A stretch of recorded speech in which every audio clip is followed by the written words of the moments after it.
Hello students, I hope you all are fine and you guys are doing great. I am back again with yet another interesting lesson for you people, right? Students, क्या आप लोगों ने कभी भी ये word fractions सुना है? If not, let's see what it is. आज हम बात करने वाले हैं fractions के बारे में कि what is a fraction, right? I have a question for you people. If we have an object, right? Or say we have a shape like a circle or a square. अगर हमने इसको equal parts में divide करना हो तो हम किस तरह से करेंगे और उस expression को written form में हम कैसे लिखेंगे? Let's see.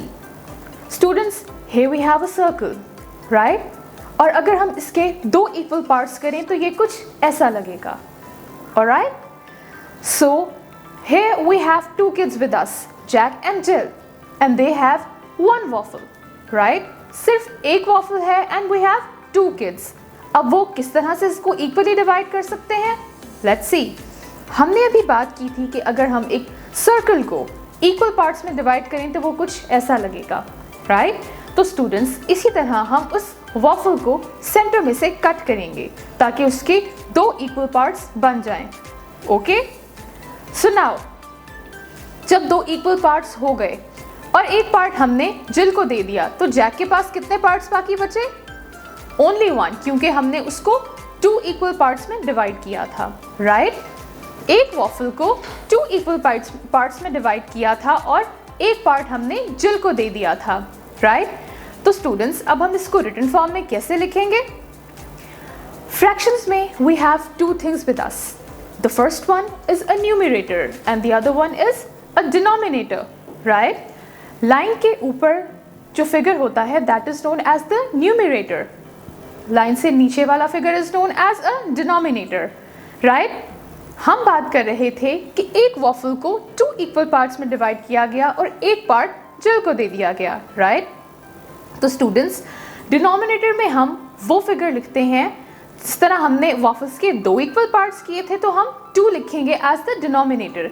स्टूडेंट्स, किसी भी चीज़ को हम जब इक्वल पार्ट्स में डिवाइड करते हैं तो जो हमारे पास डिजिट आता है वो डिनोमिनेटर कहलाता है, राइट?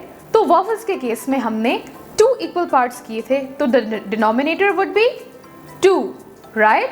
और अब हमारे पास न्यूमरेटर क्या होना चाहिए? हमने एक पार्ट जिल को दिया था, राइट? इक्वल पार्ट्स में से आप जितने पार्ट्स गिव अवे करते हैं वो न्यूमरेटर होता है, राइट? So we have 1/2. हम इस पूरे एक्सप्रेशन को रिटन फॉर्म में फ्रैक्शंस की फॉर्म में इस तरह से लिख सकते हैं 1/2, राइट? इससे हमें क्या पता चला कि हमने उस वॉफल को इक्वल पार्ट्स में डिवाइड किया था और दो इक्वल पार्ट्स में डिवाइड किया था, राइट? क्योंकि 2 is the denominator and 1 is the numerator.